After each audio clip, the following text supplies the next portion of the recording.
तो भाई बहुत खुशी की बात है कि कविता जी आई हैं। अ, और कल आ गई थी, कल ज़रा थकी हुई थी, कल शाम को आई। और अभी हम सुबह काफ़ी टाइम से बातचीत कर रहे हैं। तो हमने सोचा कि थोड़ा हम अपनी बातचीत को रिकॉर्ड कर लेते हैं और ये औरों के भी काम आ सकती हैं बातें, इसलिए। तो आप शुरू मैं कीजिए बोलूं?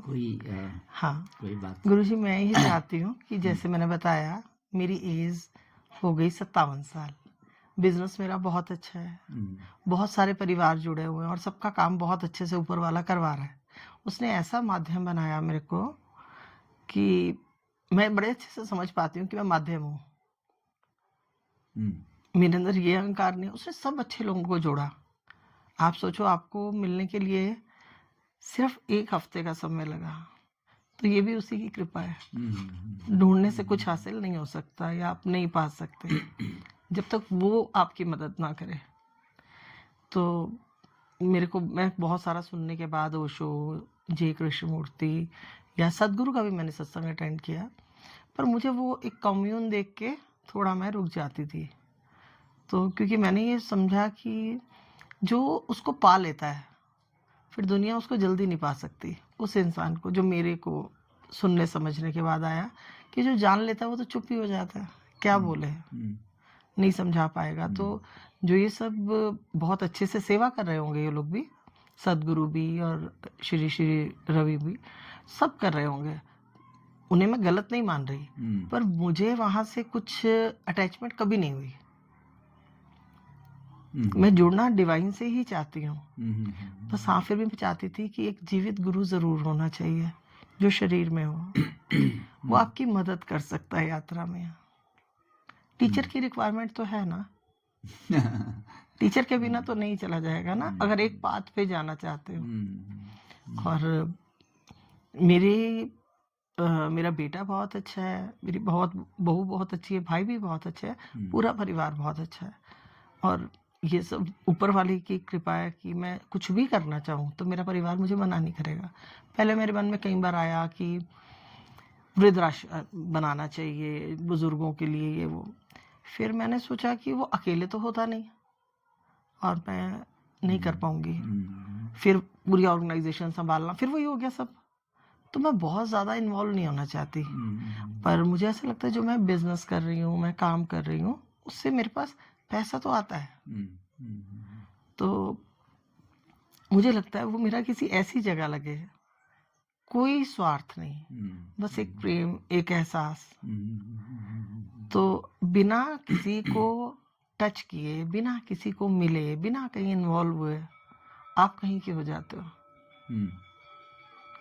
जैसे सोच में ये जगह आ गई, यहाँ के लोग आ गए, ये तो पूरी पूरी जिंदगी लगा रहे हैं। तो मेरा काम करना भी मेरी, जैसे आप विपස්සना कह रहे हो, तो मेरा काम भी पूजा ही बन जाएगा।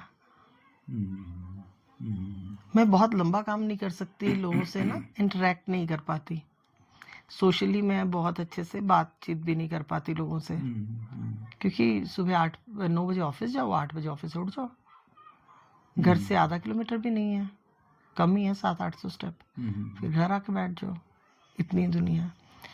तो साथ में मेरे को मेरी बहू, या मतलब आज तक तो कभी झगड़ा नहीं हुआ मेरी बहू से मेरा या कुछ, या उसने कभी टोका टाकी नहीं की। बेटा तो बहुत ही अच्छा है, पर बहुत ज़्यादा प्रैक्टिकल है। वो कई बार बोलेगी आप जहाँ जो दिल करता है वो करो, जो दिल करता है। अरे दिल करता ही तो कुछ नहीं। और कभी कभी लगता है कि कुछ करना भी ना दिखावा हो सकता है, कि आप दान कर रहे हो, आप ये कर रहे हो, आप वो कर रहे हो, तो वहां भी हाथ रुकता है अब, है ना। तो फिर मुझे लगा कि कुछ तो, मैं बड़ी कंफ्यूज थी यहाँ पे कि क्या किया जाए कि नाम भी ना हो और मैं कहीं जुड़ी भी रहूं। अपने परिवार के लिए भी करता है इंसान, तो सोचता या गिनता नहीं है। ये तो समय आने पे अपने आप होगा मेरे ख्याल से। ठीक समय पे एकदम आपको 100% लगेगा कि मुझे अब ये करना चाहिए। अभी तो ये है कि जो आप कर रहे हो, आप बोल रहे थे कि काफ़ी तटस्थ हो, मतलब लालच नहीं है किसी चीज़ का, तो ये तो बहुत बड़ी बात है। एक तरीके से कर्मयोग है, क्योंकि आप लालच के लिए नहीं कर रहे हो, और उससे बहुत लोगों का भला हो रहा है, बहुत लोगों को एम्प्लॉयमेंट मिल रहा है, प्यार मिल रहा है। आप बोल रहे थे जितने लोग जुड़े हैं हाँ, सब प्यार अपनी करते हैं। प्रॉब्लम लेके आ जाते हैं और उनकी आप मदद करते रहते हो, तो ये सोशल वर्क ही है। अब इसके अलावा और कुछ होगा तो वो आपके सामने क्लियर आएगा एकदम समय आने पे कि मुझे ये करो, उसके बारे में सोचना नहीं है। वो ऊपर वाले की इच्छा है, वो क्या कराना चाहता है, कब, वो अपने आप होगा। लेकिन ये बार बार जो हो रहा है,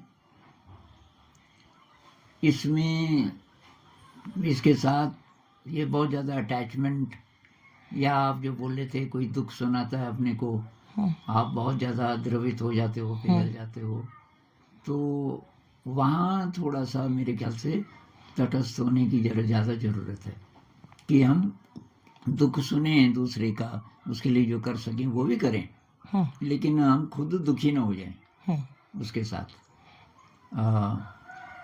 उसके लिए साधना है। मतलब मैं अपना अनुभव बता सकता हूँ कि ये सारी चीज़ें हर ही इंसान के साथ होता है, थोड़ा बहुत, किसी के साथ कम, किसी के साथ ज़्यादा।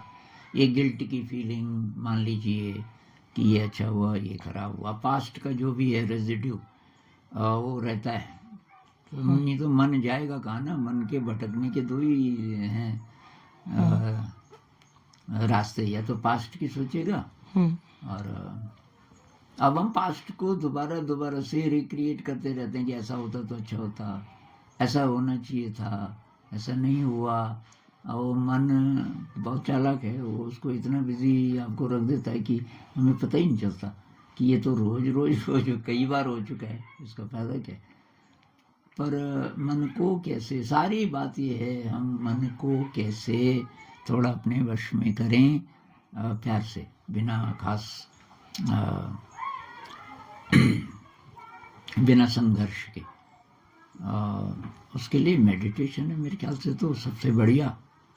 और विपस्सना मेडिटेशन मुझे इसलिए पसंद है कि एक तो ये बहुत आसान है, बहुत आसान है, इसमें कोई फिलॉसफी नहीं, बुद्ध फिलॉसफी से शुरू नहीं करते कि बहुत बार लोग कहते हैं ये इसका एंड रिजल्ट क्या होगा, ये वो कहते हैं यार भाई शुरू तो कर, एंड रिजल्ट क्या होगा तो तेरे को पता चल ही जाएगा। तो ये बहुत आसान है कि भाई अपनी सांस से शुरू करो, अपने शरीर को महसूस करो। बहुत सारी ध्यान विधियों में शरीर की बात ही नहीं करते, और कुछ तो कहते हैं न मैं शरीर हूँ न मैं मन हूँ, मैं इन दोनों के पार हूँ। भाई जब वो अनुभव होगा तो होगा। अब अभी हम शरीर कैसे नहीं है भाई, चोट लगती है तो दर्द होता है, भूख लगती है तो खाने की जरूरत पड़ती है, शरीर है। जब तक ये शरीर है, मैं शरीर हूँ, अब मन नहीं हूँ। अब ये कैसे बोल दूँ, मन ही तो इतना परेशान कर रहा है। मैं मन हूँ, मैं शरीर हूँ। अब ये है कि इसको जरा जानो, मैं जिसको मैं मन बोल रहा हूँ कितना जानता हूँ उसको, और अगर वो सोच विचार कम कर दे तो तब क्या होगा, तो ये अनुभव करना पड़ेगा। शरीर को महसूस करने से क्या हो जाएगा, कई लोग कहते हैं अरे भाई करो तो सही, इसको महसूस करने से आपकी डेफिनेशन बदलनी शुरू हो जाएगी शरीर की। अब मेरा तो ये कि शरीर में कुछ गड़बड़ भी होती है, मैं बैठ जाता हूँ। मान लीजिए कि कुछ गड़बड़ खा दिया, नहीं पचा, तो मैं बैठ जाता हूँ ध्यान में, फिर पेट में उमड़ घुमड़ होनी शुरू होती है 10-15-20 मिनट में, सब ठीक। तो एक प्रकार से ये दवाई का भी, हालांकि संत लोग बोलते हैं भाई ये शरीर पे ज़्यादा मत लगाओ इस एनर्जी को, ये मन को, आपके ब्रेन को रिबिल्ड करे, लेकिन अब शरीर में गड़बड़ है तो उधर ध्यान जाता है बार बार। तो वो एक उदाहरण से मैंने एक वीडियो में ये बात समझाई थी कि जैसे वृत्त बनाते हैं तो प्रकार की ये 2 टांगे हैं, ये फिक्स होती है, इसलिए पेंसिल है। तो जब आप वृत्त बना रहे हो तो ध्यान इधर होता है कि ये खिसके नहीं, क्योंकि ये खिसकेगा तो आपका वृत्त जो है बनेगा नहीं। बनेगा। तो अभी क्या हो रहा है, हमारी नज़र उस पे नहीं होती केंद्र पे, हमारी नज़र होती है कि वृत्त क्यों नहीं बन रहा सही। तो जितने सोशल वर्कर्स हैं, जितनी सरकारें हैं, ये सब परिधि को ठीक करने के चक्कर में रहते हैं, इसको गोल करें, पर ये तो लगातार घूम रही है। पेंसिल ये ऐसा वृत्त है जो लगातार बन रहा है, लगातार बन रहा है। तो अगर केंद्र खिसक रहा है आपका, केंद्र वाली टांग, तो लगातार गड़बड़ वृत्त बन रहा है, पीछे से आप उसको ठीक करने पे जिंदगी भर वो वृत्त नहीं बनेगा। अगर हमारा ध्यान इधर हो जाए कि भाई ये वाली टांग फिक्स रहनी चाहिए, ये अपनी ही जगह पे मूव करती है, मूव तो करती है पर एक ही पॉइंट पे, और उधर तो केवल इतना देखो कि पेंसिल टच कर रही है कागज को अपने आप। मतलब हमारा जो एक्शन है बाहर की जगत में वो परफेक्ट अपने आप होगा। वो आपको केवल ये श्योर करना है कि पेंसिल छू रही है। और पेंसिल का मतलब है कि मेरी इंद्रियां, मेरा शरीर, मेरा मन जो जो काम है उसको कर रहा है। मैं तैयार हूँ, मतलब कुछ भी करने के लिए मैं हमेशा रेडी हूँ। और वो ऐसा होगा कि जैसे अपने आप हो रहा है।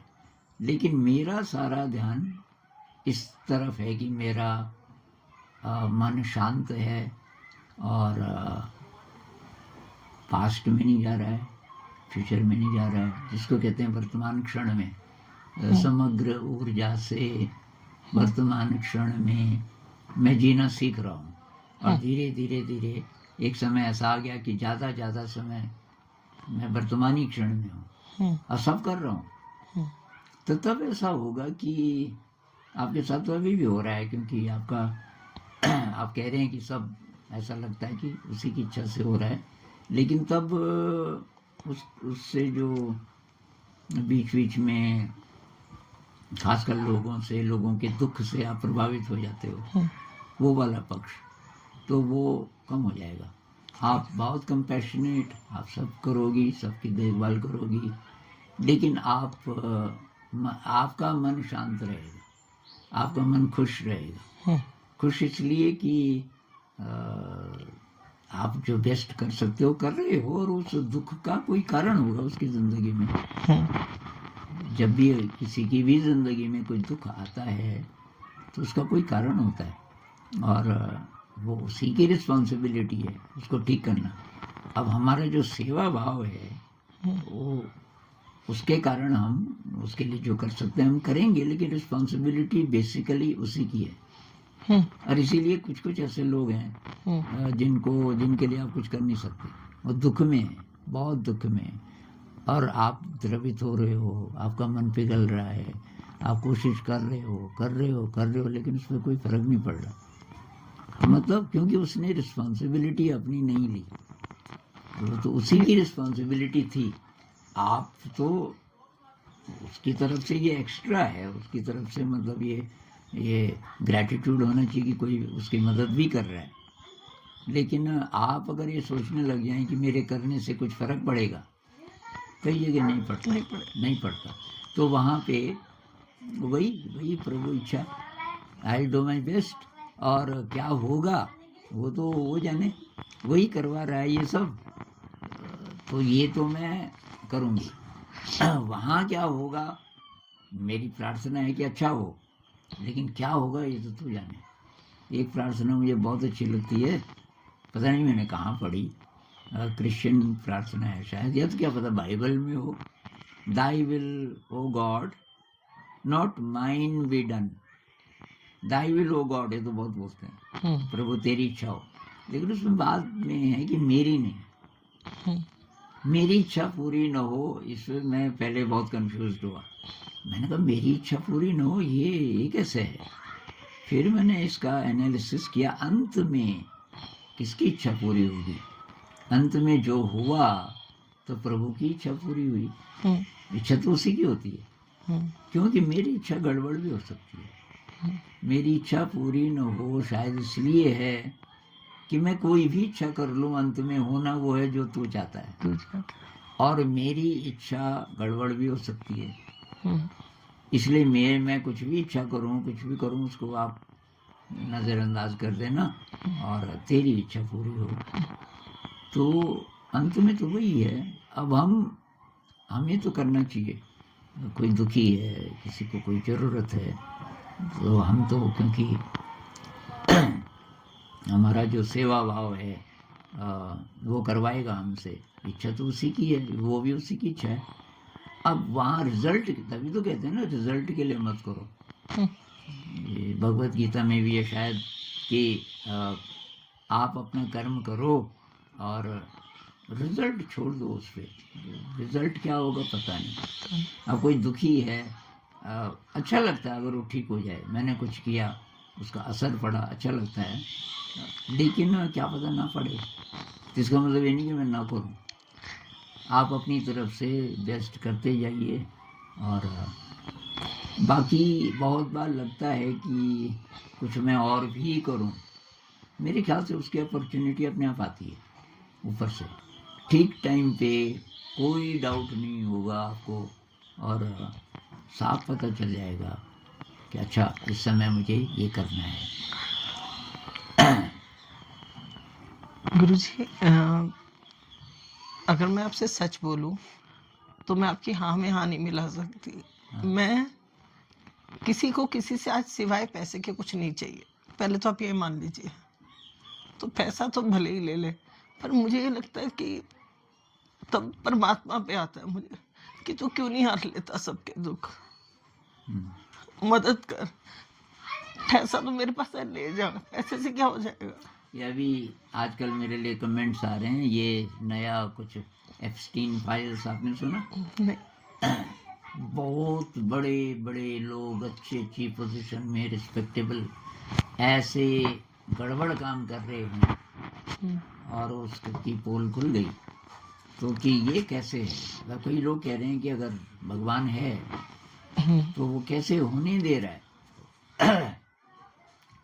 मेरा ये मानना है कि ये जो कर्म की थ्योरी है ना, जो बुद्धिज्म में है, कि भाई जो गड़बड़ है वो इस जन्म का जरूरी नहीं हो सकता है कि पिछले जन्मों का हो।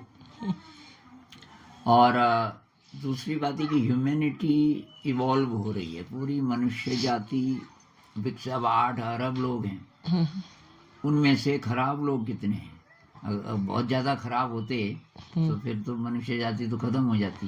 तो ईविल बहुत कम है और ये इवॉल्व हो रही है। उस प्रोसेस में गड़बड़ भी होगा। जैसे हाई जंप हम सीखते हैं ना, हाई जंप, मान लीजिए 2 दोस्त हैं, आपने बोला भाई ये रस्सी खींच के रखो है, मैं हाई जंप करने वाली हूँ। अब आप 3 फीट तो कर दिया आपने आराम से, अब आपने बोला उठाओ इसको जरा, 3 फीट तो कुछ भी नहीं है, उन्होंने 4 कर दिया, आप उलझ गए, आप गिरे, आपके माथे पे भी कट लगा, आपके घुटने पे भी चोट लगी, और लेकिन थोड़ी देर में आप फिर बोल रही हो ये कुछ ज़्यादा हो रहा है, थोड़ा कम करो, फिर जंप कर रहे हो। तो वो जो चोट है वो सीखने का प्रोसेस है। जिस इंसान की भी जिंदगी में ये दुख आते हैं वो उसके इवोल्यूशन के लिए शायद जरूरी है। क्योंकि दुख ज़्यादा सिखाता है सुख की बजाय। सुख सुला देता है, आराम आराम से जिंदगी खत्म हो जाएगी। टैगोर जी कहते हैं कि सुख के उपवन में मैं रास्ता भटक गया, लेजी हो गया, मुझे रास्ता दिखाओ। दुख आपको सोने नहीं देता, दुख झंझोड़ता है। तो बहुत कम इंसान हैं जो कि सुख में आगे बढ़ पाते हैं, सुख का उपयोग कर पाते हैं। ज़्यादातर लोग सुख में सो ही जाते हैं। अब जो लोगों का ड्रीम क्या होता है कि भाई पैसा मिल जाए, और जो ईमानदार भी है, मतलब कि ईमानदारी से ही काम करेंगे पर पैसा मिल जाए, अच्छा तब क्या करोगे जी? तब सारे साधन वगैरह जुटा लेंगे, फिर आराम से जिएंगे। भाई ये तो जिंदा रहने के लिए बेसिक कंडीशन है, केवल आराम से जिएंगे। लेकिन मनुष्य जन्म क्यों लिया हमने? पशु भी तो रह सकते हैं आराम से।